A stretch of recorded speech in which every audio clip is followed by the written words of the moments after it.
네, 어제 정세균 총리가 코로나19 긴급 재난지원금을 지급하기 위해서 국회 2차 추경심사를 촉구하는 연설을 했어요.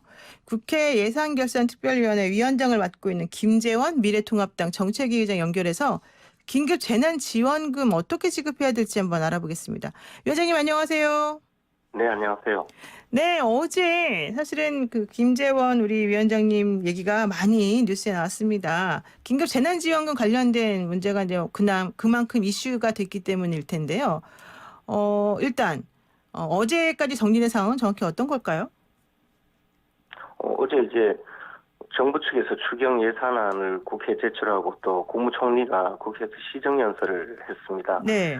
그 정부 측에서 제출한 추경 예산안의 내용을 국회의원들 앞에서 그 설명하고 이해를 구하는 그런 자리였습니다. 그 내용은 정부 측에서 이제 예산안 구조 조정을 통해서 7조 6천억 원 정도를 마련하고 또 지방자치단체에서 2조 원 이상을 학대 부담을 위해서 결국에 이제 전 국민 소득 상위 30%를 제외한 나머지 하위 70%의 가구에 최대 100만 원까지 지급하는 내용이었습니다. 네. 그래서 이것 때문에 여야 원내대표가 원래 회동을 하기로 했다가 갑자기 취소가 된 거죠?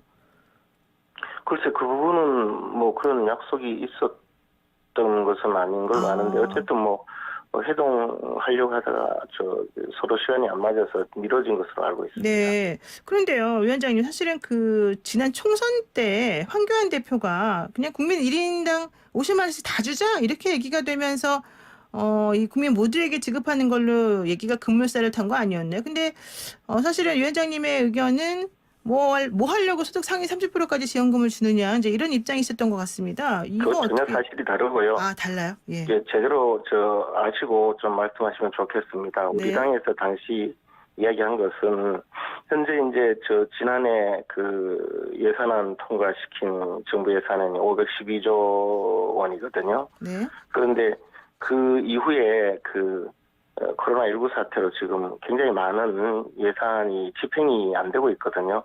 뭐 예를 들자면 가장 뭐 비유를 들자면 공무원들이 해외 출장을 못 가니까 출장비가 많이 남아 있을 거 아닙니까? 네. 또 여러 가지 축제가 전부 진행되지 않아서 행사 예산이라든가 이런 예산이 많이 집행이 되지 않고 남아 있는데 이런 항목을 전부 다 조정을 해서 네. 전체 예산의 한 100조 정도를 마련하자. 그래서 정부 예산 조정을 통해서 100조 원의 예산을 마련해서 그것을 앞으로 코로나19 사태 전형에서 사용하도록 대통령이 긴급 재정 명령을 통해서 빨리 조치를 하라는 것이었고요. 그 100조 원의 예산이 마련되면 그 중에서 국민 2인당 50만 원 재난지원금을 주자는 거였는데 정부는 그런 노력을 하지 않았고 지금 7조 6천억 원 정도의 재원을 마련해서 전 국민의 소득 하위 70%를 재난지원금으로 주자고 한 상태에서 이제 대통령까지 국회를 통해서 추경 예산안을 국회에 보냈거든요. 그런데 여당에서는 예산이 부족하면 국채라도 발행해서 나머지 소득 상위 30%에 대해서도 주자는 것이기 때문에 우리 입장에서는 소비력이 충분한 소득 상위 30%의 가구에 재난지원금을 주기 위해서 나라 빚까지 내는 것은 안 된다. 그 뜻입니다. 그러니까 일단 좀 정리를 해보면 빚내서 부자들에게 재난지원금 100만 원씩 주자는 것까지는 맞지 않다. 만약에 재난지원금을 주기 위해서 예산 조정을 충분히 했다면 그것에 대해서는 그렇게 우리가 논란을 벌일 만큼 되지 않았을 수도 있습니다. 그러나 지금은 정부 측에서 반대하고 있거든요. 그럼 여당은 정부 측도 설득하지 못하면서 또 대통령도 국채 발행은 안 된다고 하는 입장에서 추경 예산안을 국회에 보냈는데 야당이 여당의 입장과 좀 다른 의견을 낸다고 해서 그것이 그렇게 잘못된 건가요?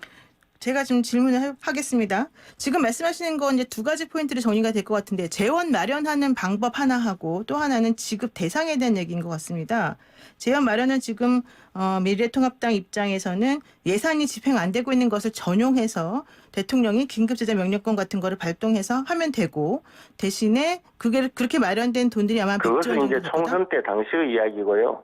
총선 때는 국회가 소집될 여력이 없었기 때문에 긴급재정명령을 통해서 집행을 하라는 것이었고 급하기 때문에. 그러나 이제 지금 국회가 열려 있으니까 긴급재정명령을 통해서 집행할 필요는 없습니다. 그러나 어쨌든 정부 측에서조차 이 소득 상위 30%에 지급할 필요는 없다고 주장하고 추경 예산안을 그렇게 보내왔고 당정 협의 과정에서도 여당이 정부 측을 설득하지 못하고 있지 않습니까? 그것은 무언가 문제가 있는 그런 상황이라는 것이죠. 그러나 어찌됐든 저희들은 국채까지 발행해서 즉 나라에 빚까지 내서 소득 수준이 높고 소비 여력이 충분한 소득 상위 30%의 가구에 재난지원금을 지급하는 것은 그렇게 지금 상태에서 필요하지 않다는 입장입니다. 그런데 야당 입장대로 말하자면 지급 시기가 또 문제가 될 수 있지 않습니까? 예산 집행 안 되는 것들을 다른 예산으로 전용해서 사용하려면 시간이 많이 걸릴 텐데요.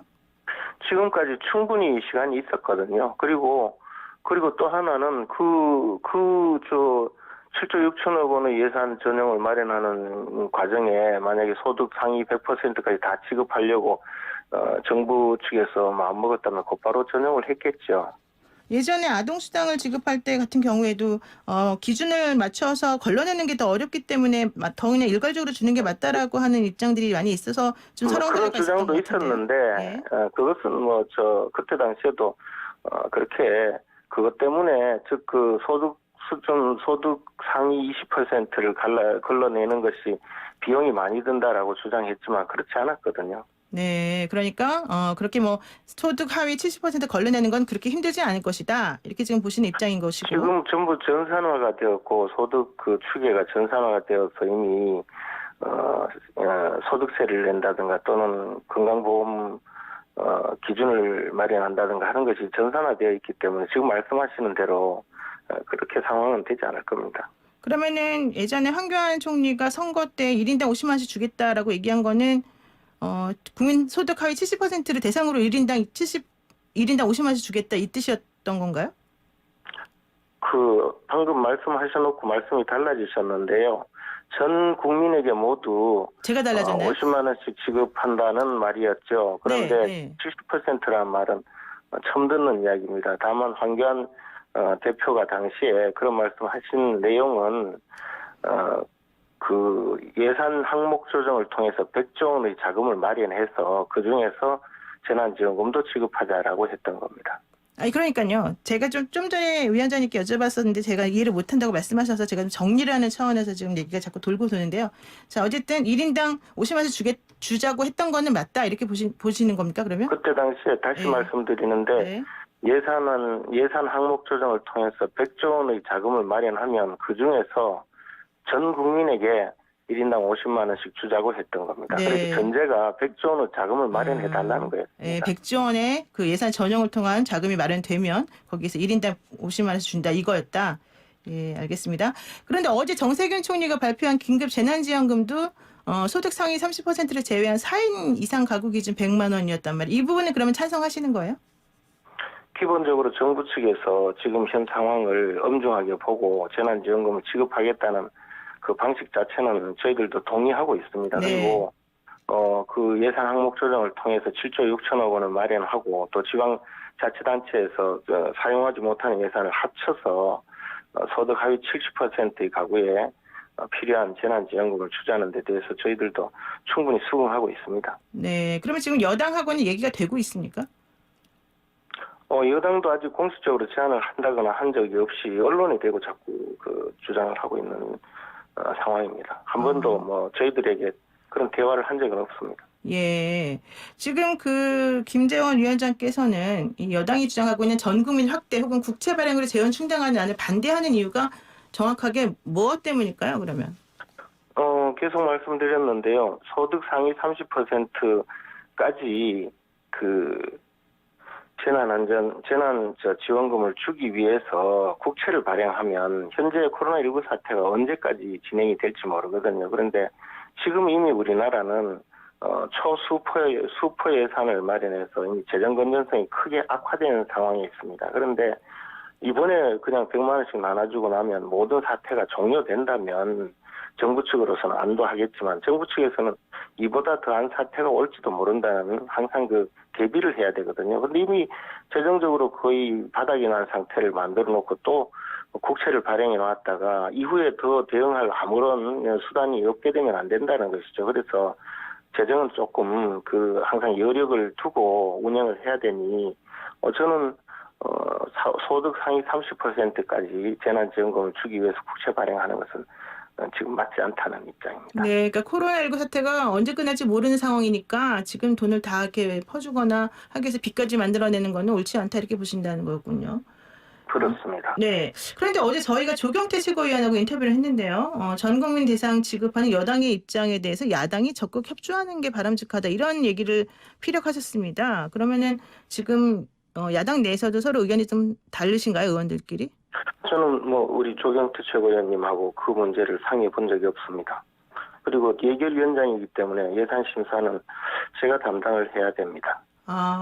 그럼 혹시 그 위원장님 말고 다른 의원님들도 미래통합당에 그 같은 의견을 가지신 분들이 많으신가요? 이게 일단 상의를 한 분들은 대부분 그랬습니다. 네. 자, 그러면요. 효과적으로 긴급 재난 지원금을 지급하기 위해서는 대상도 문제가 되겠지만 또 지급 시기도 문제가 될 수 있을 것 같고요. 그러면 앞으로 이제 남은 과제가 정확히 뭘까요? 아니, 이제 정부 측에서 어차피 저희들 의견과 거의 일치하는 예산안이 마련되어서 국회에 제출되어 있기 때문에 여당에서 다른 이야기를 하고 계속 문제 제기를 하지 않는다면 신속하게 예산이 통과될 수 있습니다. 정부 안에서는 야당하고 여당이 좀 협의를 해서 동의를 해서 하나 안을 만들면 거기에 맞추겠다 이런 입장도 피력한 걸로 알고 있는데요. 글쎄 그것은 모르겠고 정부 측에서는 지금 말씀드린 바대로 소득 하위 70%의 가구에 재난지원금 100만 원을 지급하겠다는 예산안이 와 있고 저희들 심사 대상은 바로 그 예산안입니다. 그리고 정부 측에서 예산을 증액하는 것을 반대하면 증액이 되지 않습니다. 네. 그런데 여당에서는 그 정부 측 설득도 하지 못하고 지금 저렇게 하고 있는 것 아니겠습니까? 지금 김재원 위원장님 임기가 이번 5월 30일에 끝나는 거죠? 그렇습니다. 그럼 만약에 그 전까지 합의가 되지 않으면은 그 나머지 공은 그 다음 국회에서 또 이쪽으로 넘어가는 건가요? 그렇습니다. 그래서 만약에 여당이 끝내 그 정부안을 반대한다면 결국은 이 예산은 통과될 수 없고 결국 그 정부 측에서 제출한 예산안을 여당이 반대하는 꼴이 되고 그렇게 되면 21대 국회에서 다시 제출해서 의논을 하는 것이 맞다고 봅니다. 그러면 국민들에게 긴급재난지원금이 빨리 지급되지 않아서 힘들어지는 책임은 전부 다 여당에게 있다 이렇게 보시는군요. 만약에 그렇게 된다면. 정부 측도 설득하지 못하는 여당이 지금 정부 예산안을 반대하고 나선 꼴이거든요. 네. 저희들은 정부 예산안을 통과시켜주겠다고 하고 있고요. 네. 그러니까 이제 예산이 처리가 안 되면 여당이 알아서 하시면 되겠죠. 네, 알겠습니다. 그러니까 일단은 그 황교안 대표가 얘기한 거는 좀 와전된 우리들이 잘못 이해한 부분이 있는 것이고 야당 입장은 변함이 없다 이렇게 말씀 정리하겠습니다. 고맙습니다. 네, 안녕히 계십시오. 네, 지금까지 국회 예산결산특별위원회 위원장 김재원 미래통합당 정책의장과 이야기 나눴습니다.